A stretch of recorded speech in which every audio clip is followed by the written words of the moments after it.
off, what was it, 21, where they started to introduce the new qualifying system, Mike, that I think most of us feel is absolutely the way to go, where each of the skiers in the team, and a team is made up of just 2 athletes, each of them gets 1 round of the course, their times added together, and the top 15 fastest times go through to the final. Much better than racing 15, 16, or racing 16, 17 teams for 15 to qualify. And, you know, I think in terms of coaching, the coaches were saying, well, listen, they're doing effectively 3 times around the sprint lap each, twice in a day, and it's much more sensible. The 2 athletes, 1 lap run out, your times added together, top 15 nations go through. It was very busy at the World Championships, wasn't it, with 42 nations trying to make it through to the top 15. It certainly makes it exciting. Well, there are the conditions. Can certainly concur that the conditions are hard packed, high humidity, so there's lots of moisture in the snow, so when the piste and bully's been over it, it's pretty rock solid.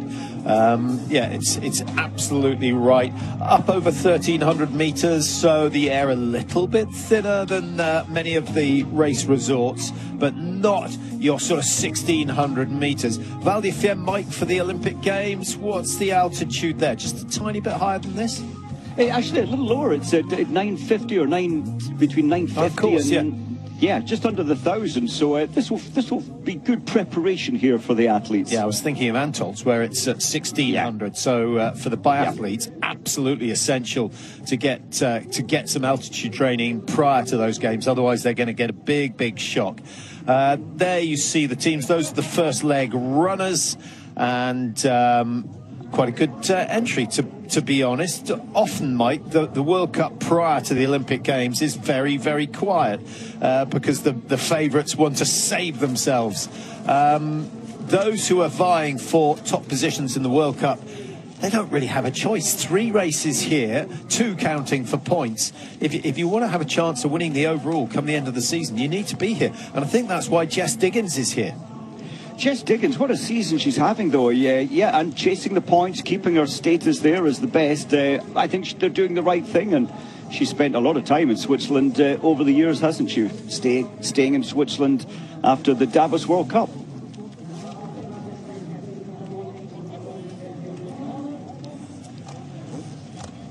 Astrid Øyre-Slind. Well, what a transformation from her. One of the best distance racers in the world. And here she is playing a part in Norway 1. A lot of the nations putting in 2 teams. Sweden had 2 teams, but one of them's had to pull out.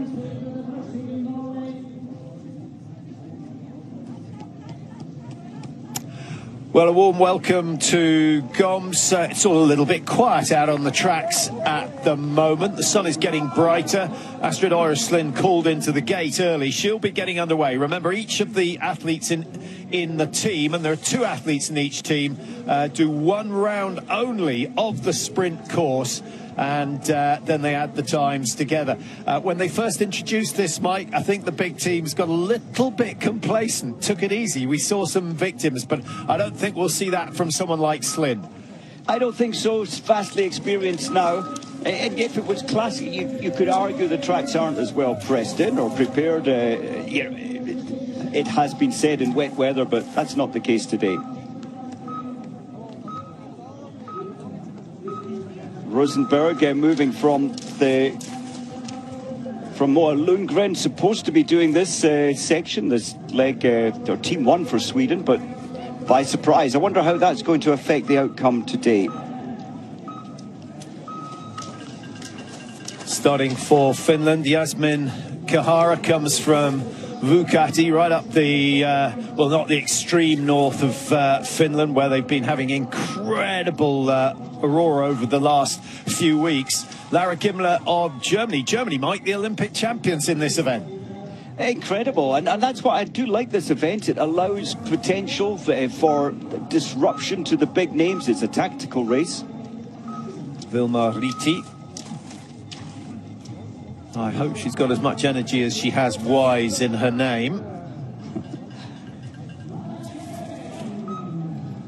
And Kaylin. Switzerland, Mike, yeah, they've got so close, and I wonder, Alina Meyer is on the second leg, comes from Davos, so she won't have any issue with the altitude here. No, and Kaylin, Nadia, well, the Kaylin sisters have really looked good this season. And when you're having your personal best, Patrick, just prior to the Olympics, as Kaylin did here, Nadia, in Oberhof, that's great news. She looks sparky, she looks dynamic. And look what's to come just in front of her. The three athletes are all there ahead of her, so this hill is practically a minute in terms of the time it's going to take you to get up to the top. Yeah, just looking for Kaylin's position in the sprint standings this year. Find her still the best of the Swiss sprinters. We've got Leah Fischer, who's down in 23rd, and Nadia Kaylin outside the top 30.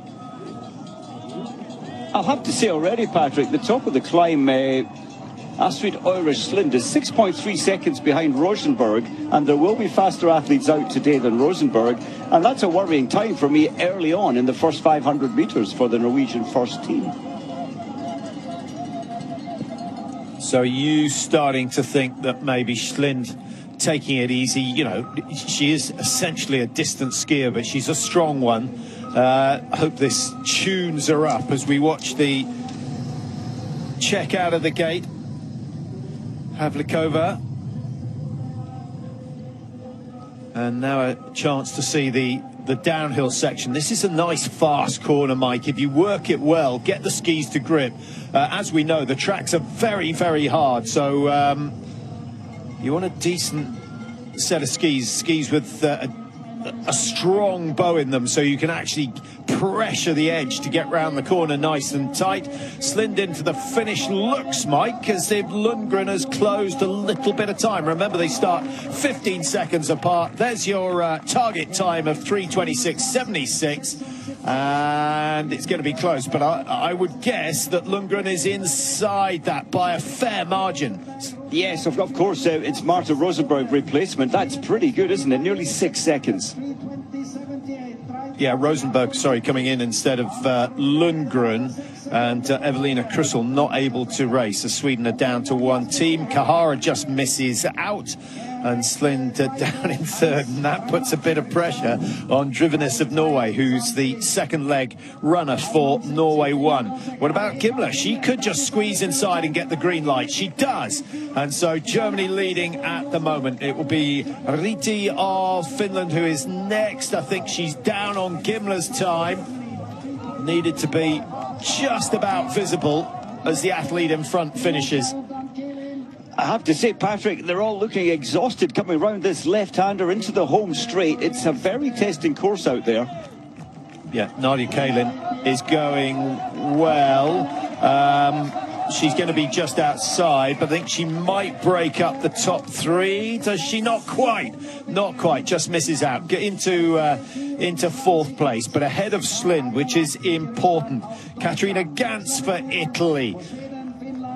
Fraction behind when we last saw her, and she likewise is 4.5 seconds off the pace. Should, I think, be good enough. 15 teams going through, and of course you've got to wait to see what your partner does, but Drivenes, I don't think, is going to be too happy for Norway, Mike.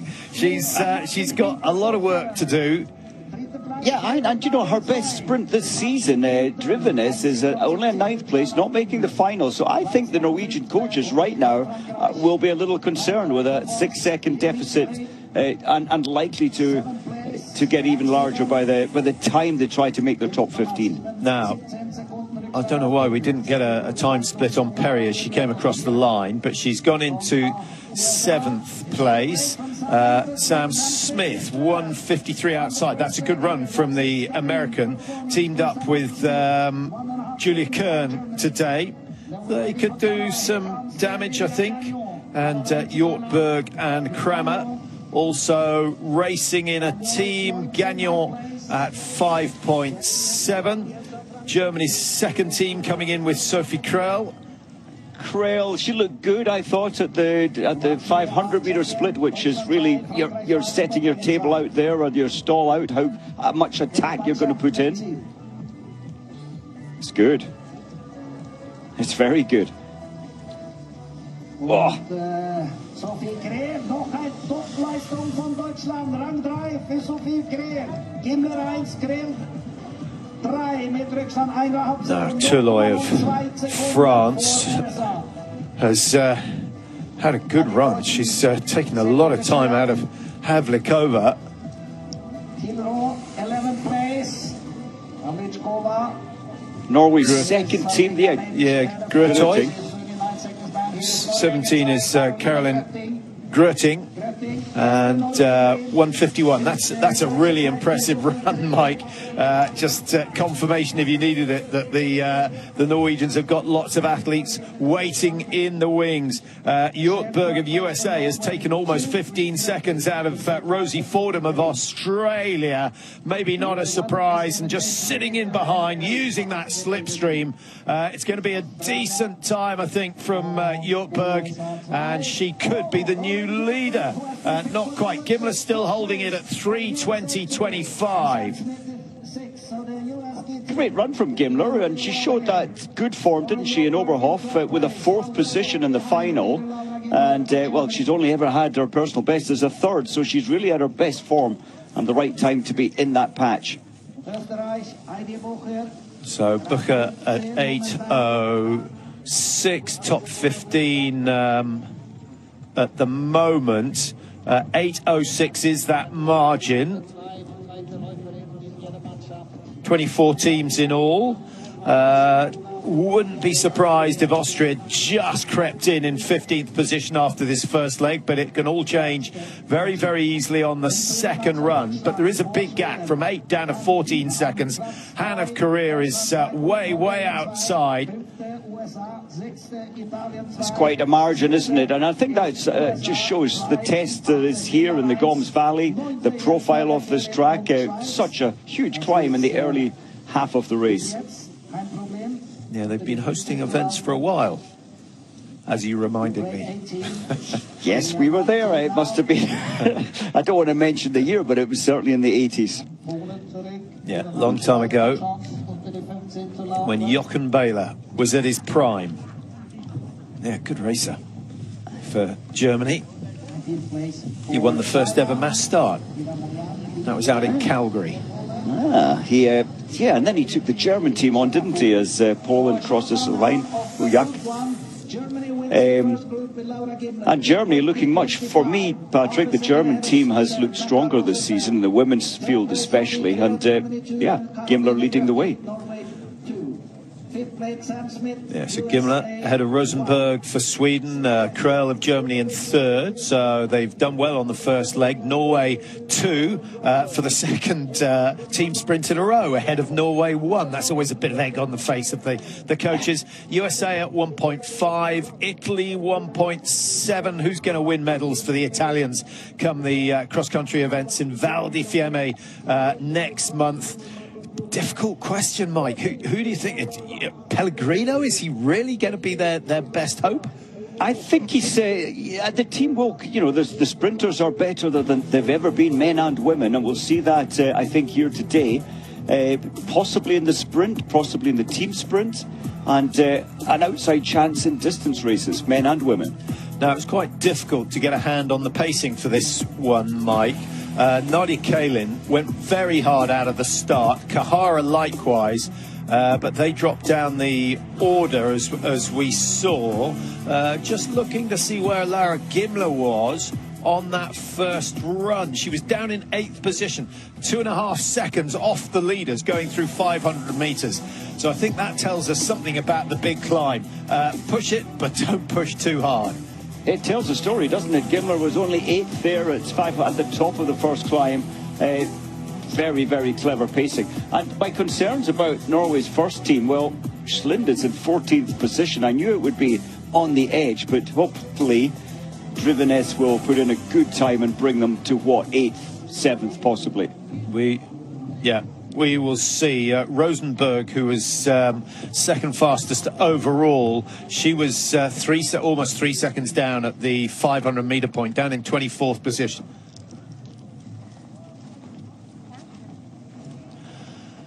So, a tough course. and needs to be shown a little bit of respect. I don't know how much time they actually get to communicate with each other after that first run, Mike, but there will definitely be some feedback. I think so, and I would imagine Astrid Eurish-Slind will give good advice. I felt she was standing around, or she was keeping on moving, but her final 5 minutes before the start, mostly inactive in terms of getting the heartbeat up, and it's a real shock to the system getting up to that climb at the top of 500 meters distance.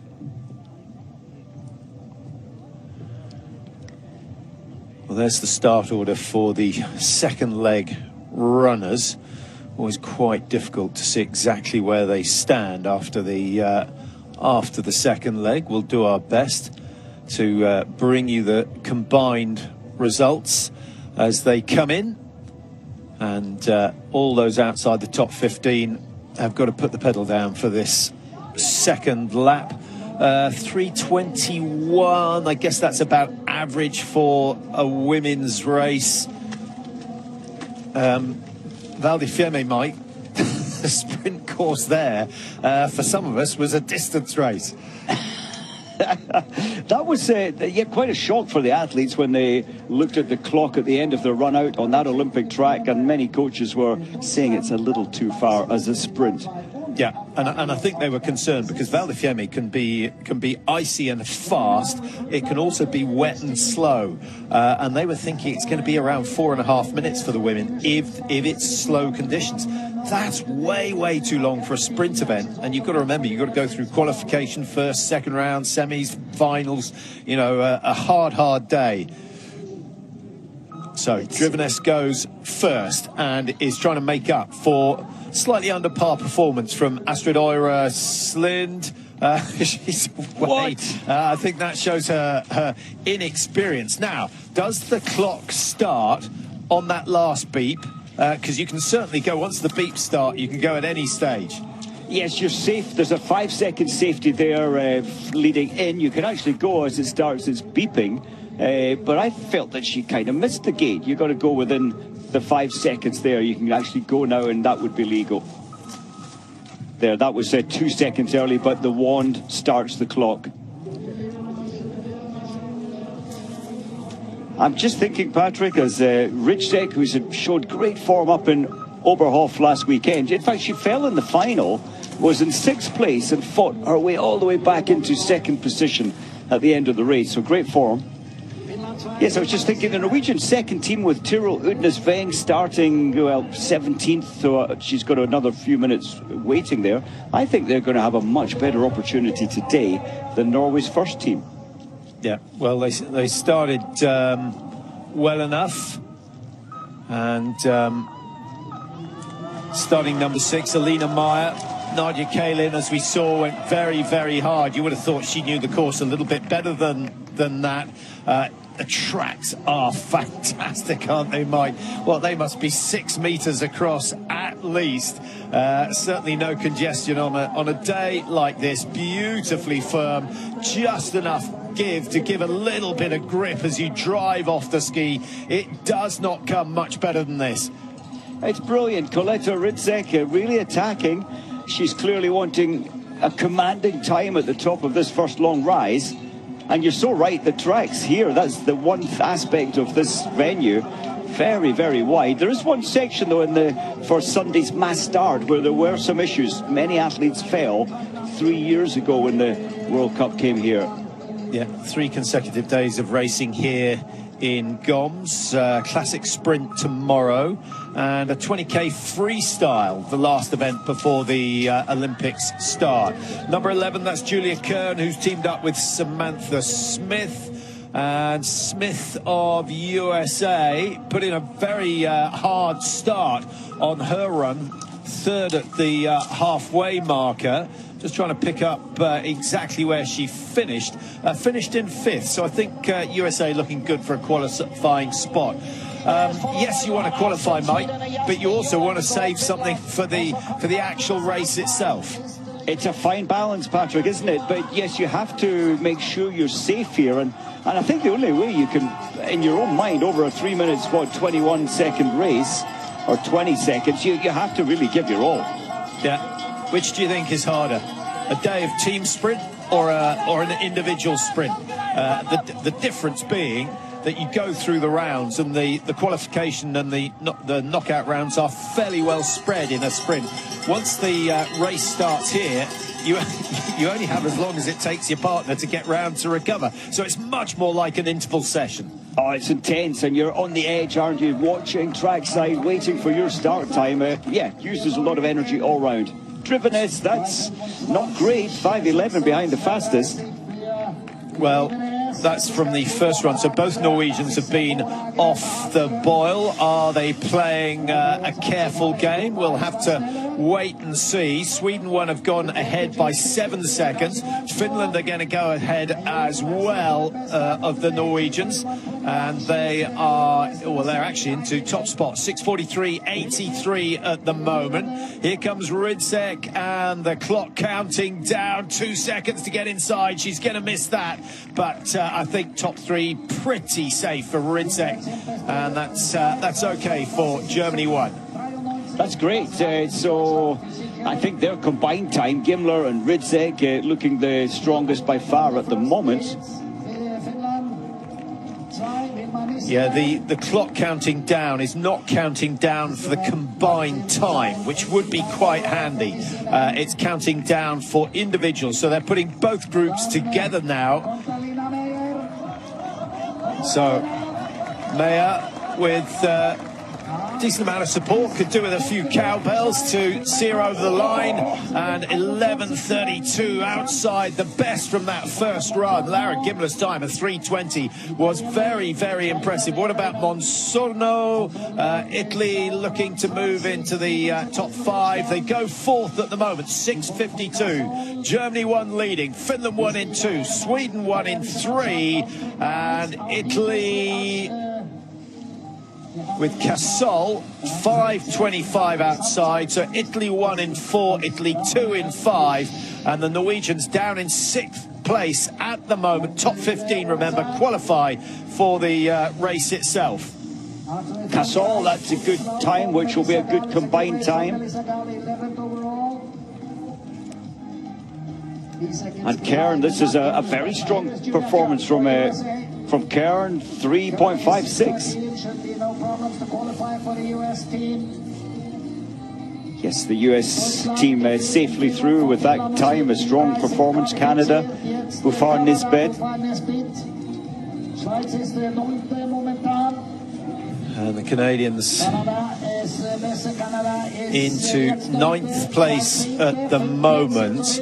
They're ahead of Switzerland, and they're ahead of Finland too, which bodes well. What about Czechia with Antosova? Oh, that's unsafe at 15 seconds or so behind. Yasmi Yuensu is the quickest so far on this second run. Germany with Keck and 9:63, so that's almost 3.5 minutes her time on this course. And most of the teams, Mike, without exception, producing better times on the first run than the second, and that's got nothing to do with the conditions. What about Tiril Udnis Veng? Can she get Norway 2 up above Norway 1? She can quite comfortably. They go top, 6:42.99. Great to see Tiril Udnis Veng back in some sort of form. It's been a while. It has, and as expected, you know, this is a very strong team with Tiril Udnes back to what appears to be close to her best form, and delighted that she is in that good shape now, but too late for the Olympics. Yeah, Tiril Udnes, of course, former overall World Cup winner, and then has had a rough ride since then. Illness keeping her out, loss of form, so many things going wrong. It is a delicate balance. Kramer for USA, 18:64 outside, and down into 14th place, shortly pushed down into 15th place. They're right on the bubble, the Americans. 17.94, the margin between themselves and Norway 2, who lead the way. Finland two yet to post their second time, Mike.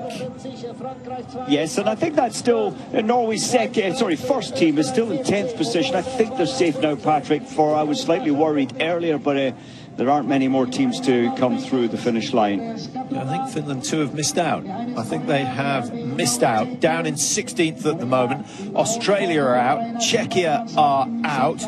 Ukraine are not going to make it, I don't think. 24.73. You need to be within 17.94. So career fail. 23.2. That's China with Shi Zhongchu.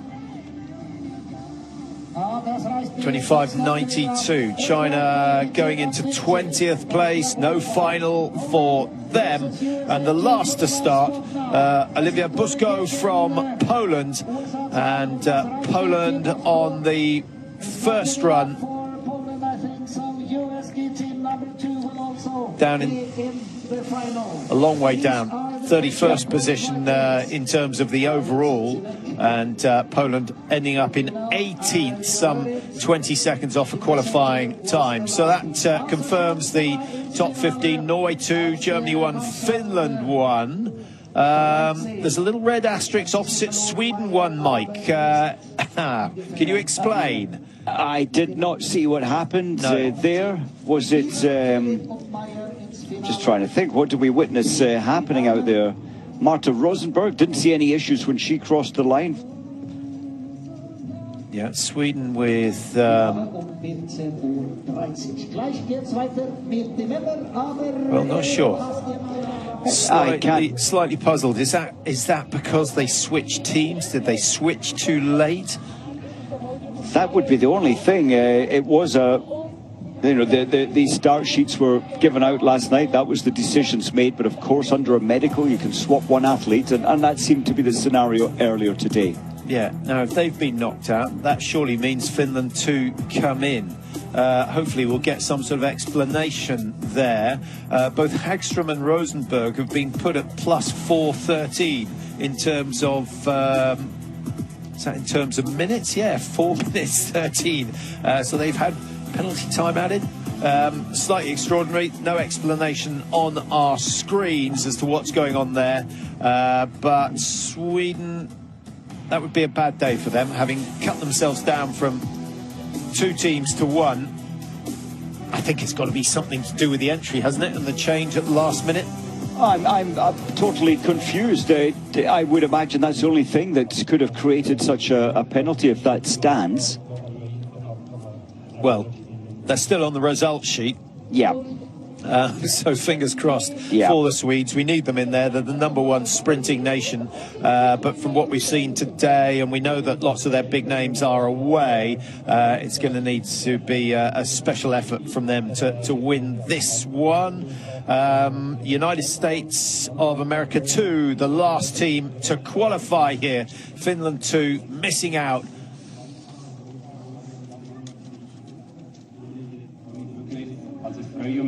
From the women's qualifying, we move straight on to the men's. And exactly the same format. 2 athletes in each team. First leg runner goes first, and then they try and squeeze themselves into the top 15. 29 teams involved in the men's, so there's a bit more pressure.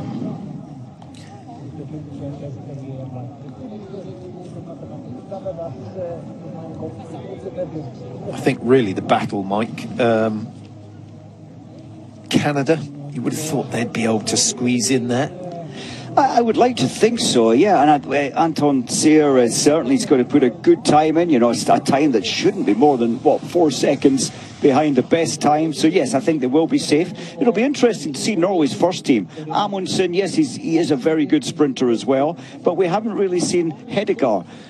What he can do over the short distance. He's only had 5 World Cup outings, and he's pretty good at distance. So very interesting to see how he will cope with the pressure, I suppose, here. Not an out-and-out sprinter on paper, at least.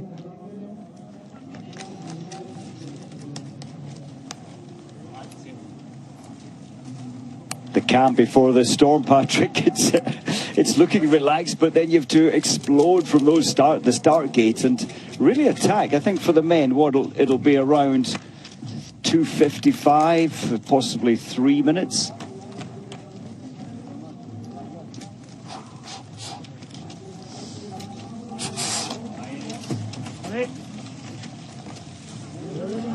So, Harold Usberg Amundsen is going to be the first man away, 11th in the sprint standings this year. He'll be chased out of the gate by Ben Ogden.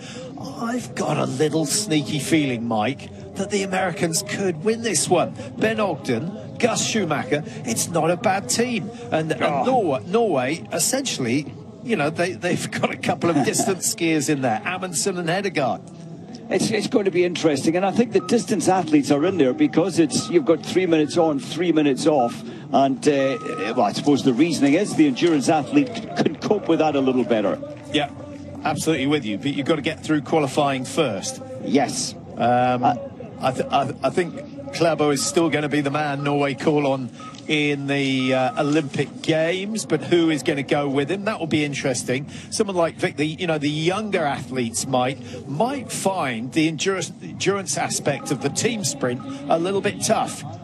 Yes, I mean, they've been well processed, and the coaches generally get it spot on for their athletes. They know exactly what the athlete's going to provide, but things change, don't they, at the Olympics with the pressure that you feel that you have to carry. Yeah.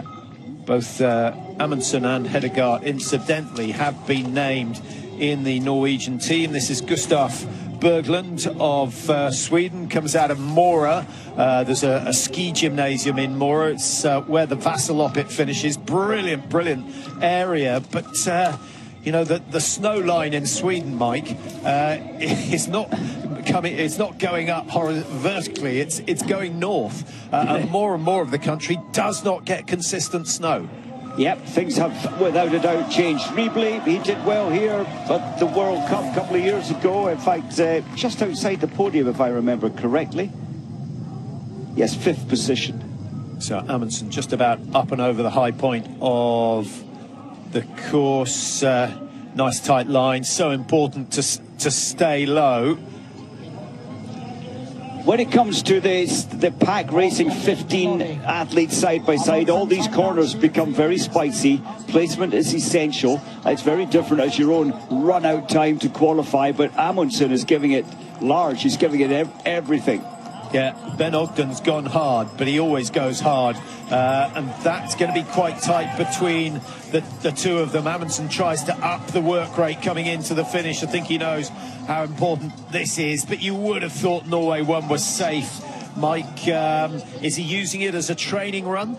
He's giving it everything. I thought he might hold back slightly, but carried beautiful work rate over the top of that rise to get as much speed down here into this long downhill section before it sweeps left into the stadium. Yeah, 2 areas where you really want to accelerate: at the bottom of the hill or coming off the flat to an uphill climb. Just increase the speed as much as you can before you start climbing, and then over the top. It's so easy to say, isn't it? Yeah, it is. But yes, when you're out there, Amundsen surprisingly 3 seconds, 3.5 down at 500 meters, but I think he's paced it well. Oh, well under 3 minutes. Yeah, women's fastest time around the 3:20 mark, and he's almost 30 seconds inside that. And Ben Ogden has had a stormer. Wow. Starting to look a little bit ragged, Ben Ogden. But, yeah, he's got one over on the Norwegians at the moment. That's good work from Ogden, but I do wish, Mike, he had a little button that says go at reserve speed. There's no need to win the qualification. He was all guns blazing there, wasn't he? I mean, that's the way he attacks, and I think when it comes to the finals, 15 teams side by side, he's quite a clever pack racer and occasionally holds back. Graz of Italy, 3.7 outside at the halfway point. You'd expect he'd be a couple of seconds outside. He's had a good second half, actually, and again, showing that pacing is so important. Now, Yannick Riebly was super quick at halfway, only 2.1 outside Ben Ogden's time, and he might just pip him, just misses out half a second, but Yannick Riebly safely through to the final here in Goms. The Austrian, Mika Vermeulen, he had that break with health issues. He's come back quite strong. I think that's a good time for him. He's not a sprinter, but he's 6.8 behind.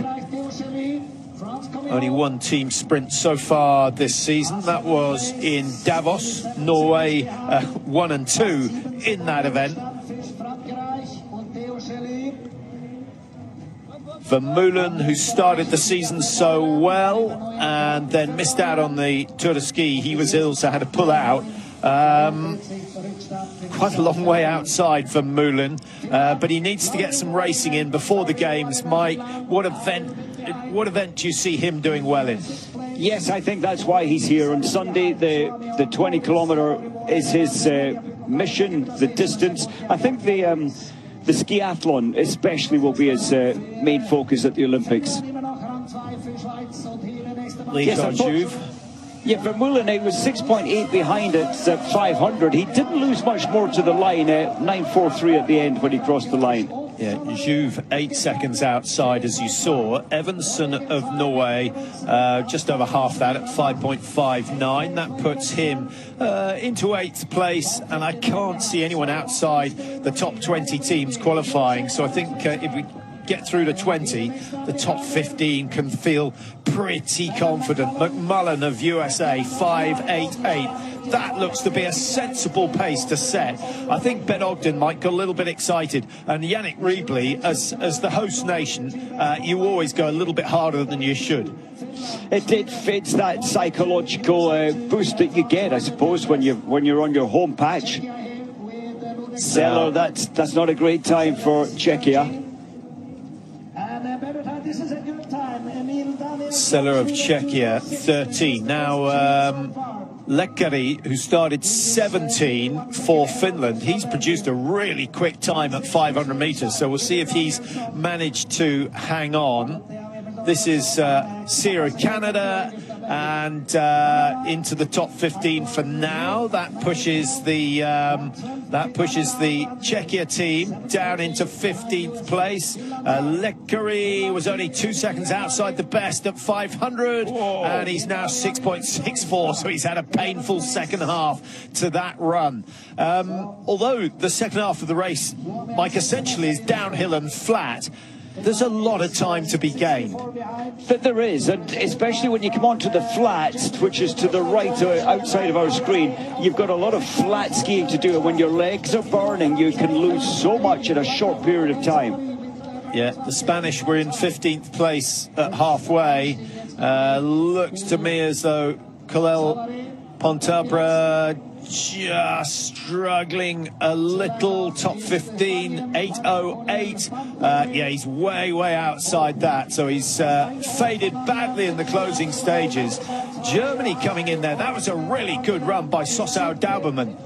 That was powerful, and I think very well paced. He was some 4 seconds off at 500 metres. Beautiful pacing.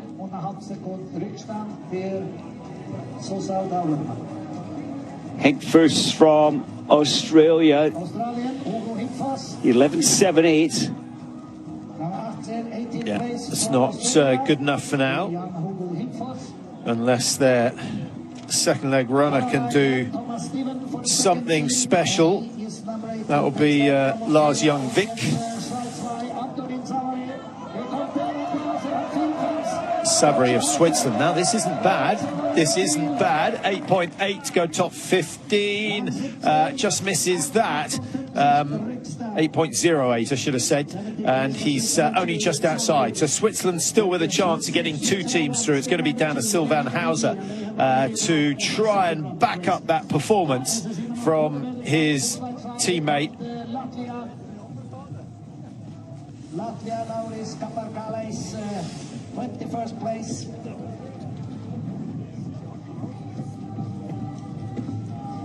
Waiting for Canada too. Graham Ritchie also. Here's the second one. We are waiting for China. Lee, that's quite a long way off the pace. They certainly put a lot of investment in for the Beijing Olympics and look good in terms of sprinting. That's quite a way off the pace. That's quite a suit. It's a loud suit from Lisa Hoare. I think that's what you call swimming pool camouflage. Now, there's Ben Ogden on the bike ergo. Quite important, Mike, just to get the lactic out there. Ogden celebrating his win, but it's too early, Ben.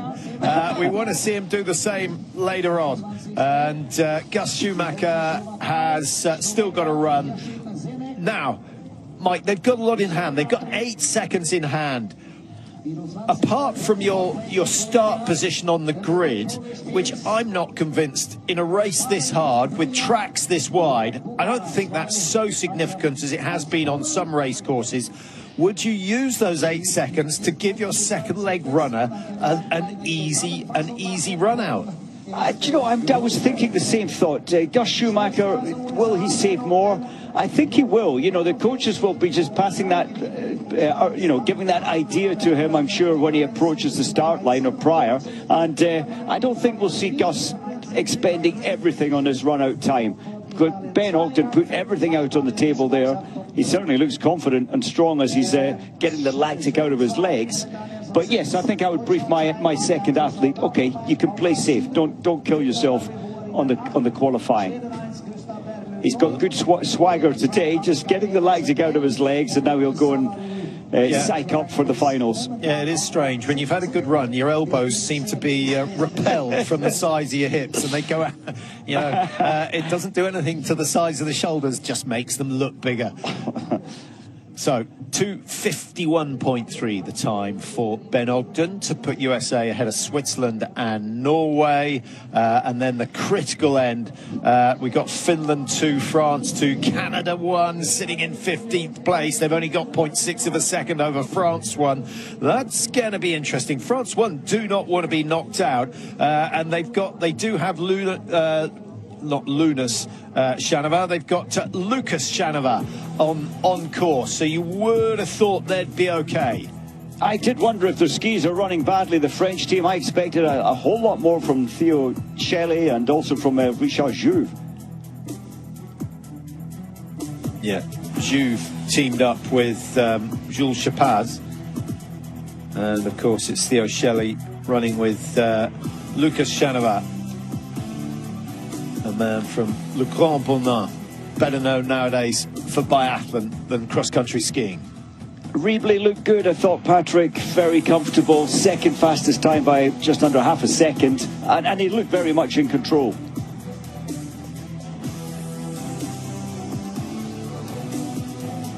Now, cross-country skiing, Mike, you could argue is a much, much bigger sport than biathlon. But biathlon, I don't think ever loses out in terms of crowd numbers and crowd participation. No, I mean, the structure of the Biathlon World Cup, which requires your attendance all season long, and in cross-country is different, isn't it? Big names can come and go and still challenge the big titles or the end-of-season titles.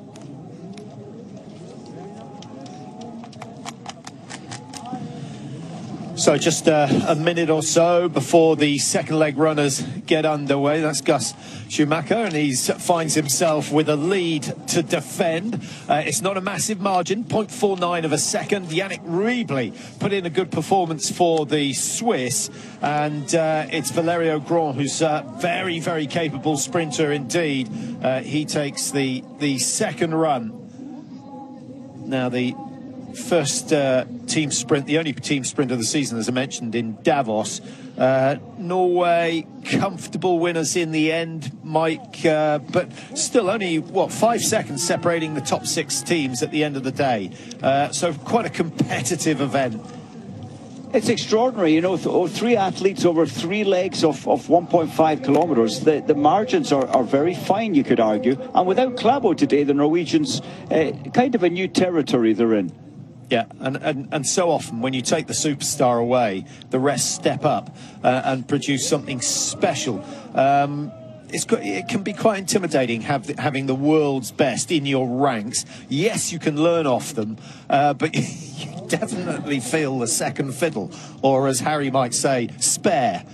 Yeah, and then yes, and when you get that freedom that you're key player, then you do lift your game. And I am so interested how Einar Hedegaard he's a biathlete from the past, and he was still doing his biathlon up until leading into the summer months, but he's just hit the ground running in his cross-country career.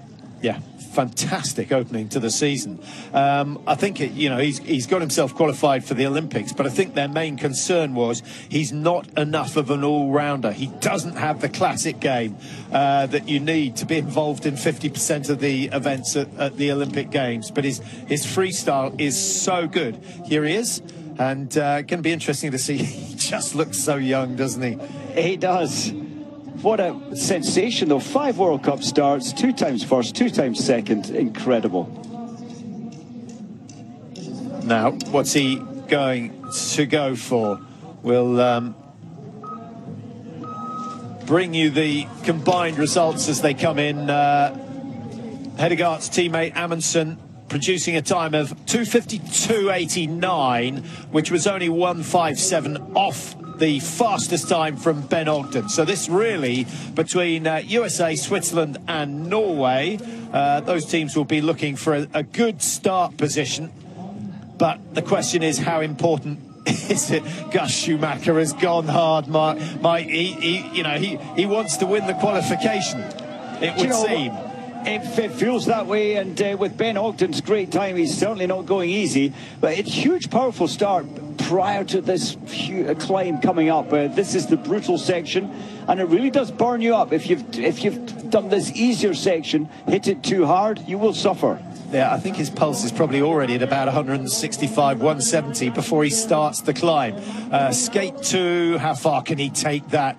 This is quite dynamic. I just get a feeling his first half is going to be quicker than his second half.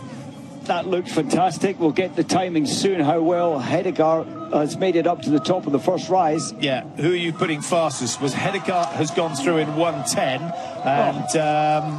that's good. Yeah, it's just bettered by Ben Ogden on the first run. Number 6, Valerio Grand.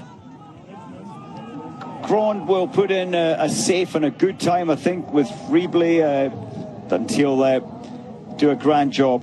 Yeah, Schumacher might, after that incredible start, still a second and a half slower than Einar Hedegaard. Federico Pellegrino, the fastest so far at halfway on this second leg run. He's gone through in 1:09.3, so that's great news for the Italians. They need Pellegrino to be in the form of his life. That's not going to be easy at his age, but if he could get a medal, gold, I think, is probably out of the question, isn't it, with Klebo there? But a medal for Pellegrino would bring Val di Fiemme to life.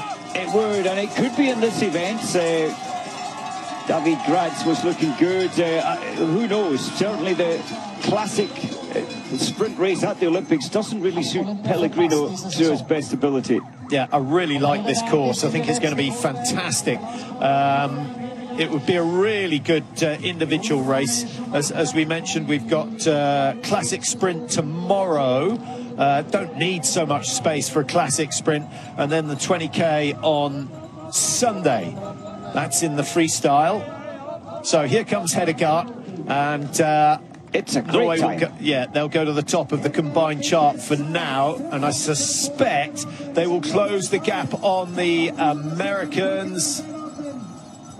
Hedegaard with the fastest time of the day so far, 2:51.27. Has Schumacher been able to hold on? That's not bad. It's not bad at all. 2.17 down on Hedegaard's time, having been 1.5 off the pace. Now, Pellegrino was the fastest of all, going over the top of the hill, and he just misses out, fading in the last 10 metres, but a good effort from Pellegrino. That was brilliant from Pellegrino. It went really hard. I see that Shanava is ahead of Pellegrino at the top of the big climb. Edwin Anger looks a little bit more comfortable. I've not been convinced by Anger's sprinting this year. Distance racing is looking okay, but I don't know where he's going to focus his efforts for the Olympics, officially starting on the 6th of Feb.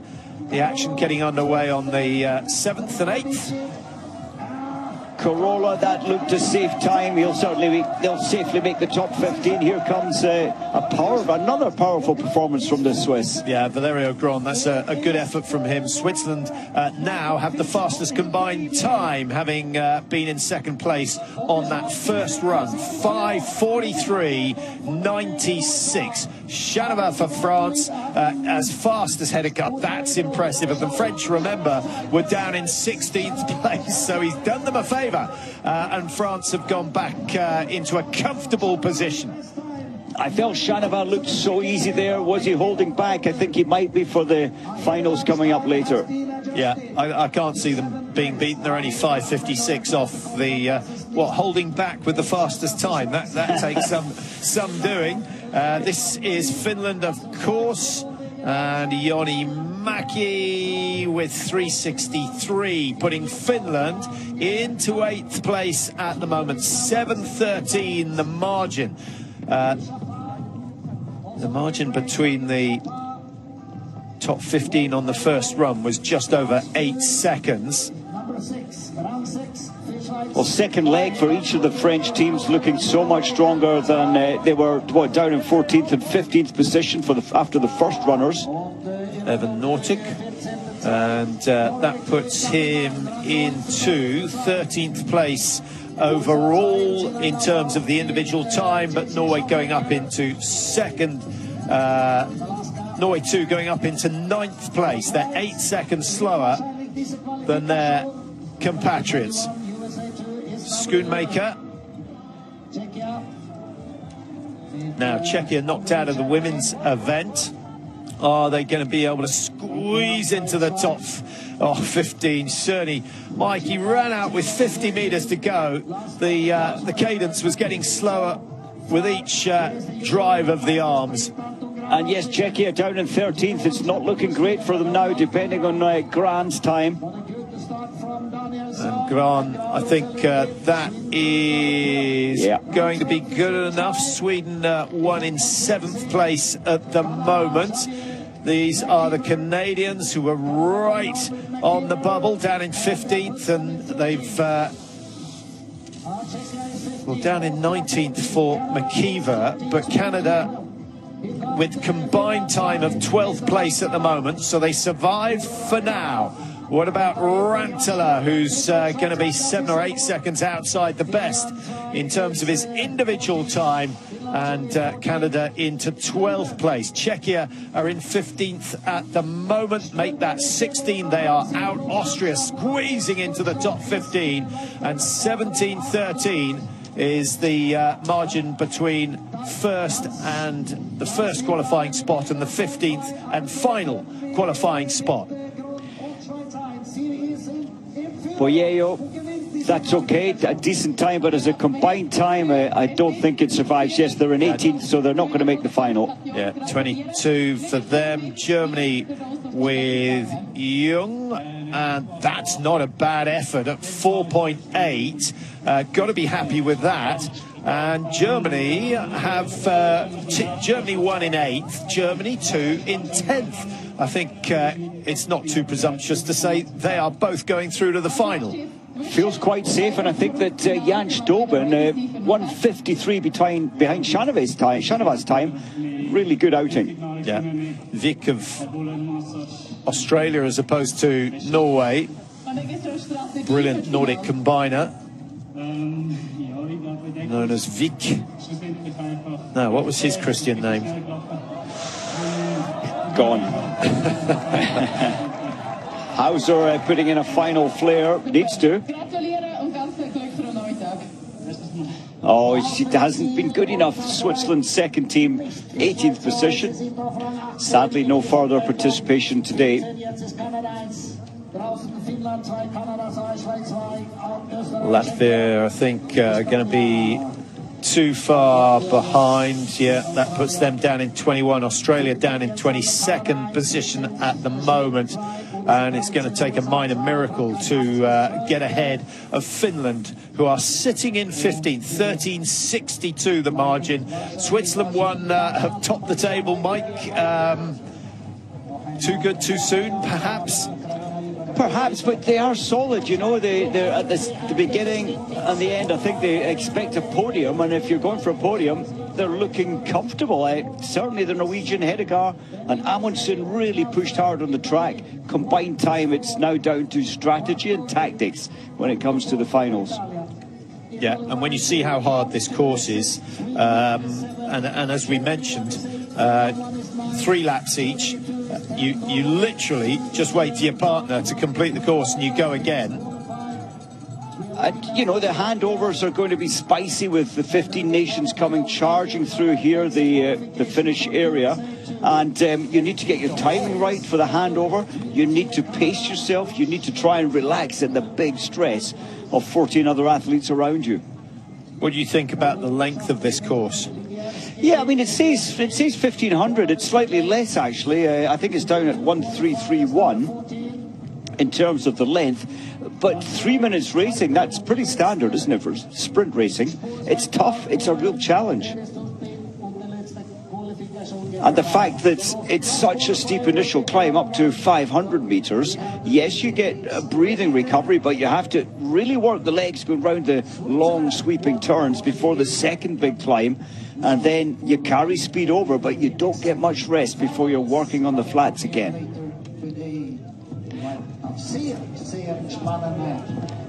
Yes, 3 laps each. At 2:30, we are ready for the big finals, the 15 best teams. Well, there's confirmation. Those are the combined times. 5:43.96, the winning time by Switzerland 1. Some impressive skiing from them. That will boost their confidence, but it will certainly drain their reserves.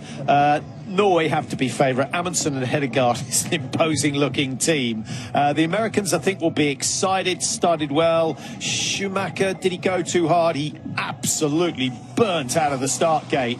And I would have thought he'd used up quite a high percentage of his reserves before he got to the climb.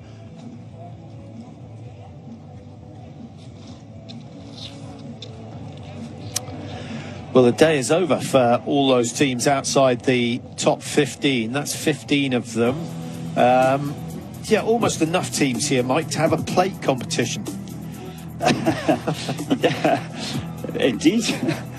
I thought the Italian, both teams were great, were in 4th and 5th position combined. Well, a good day so far for Switzerland. We'll be back a little bit later on with the finals.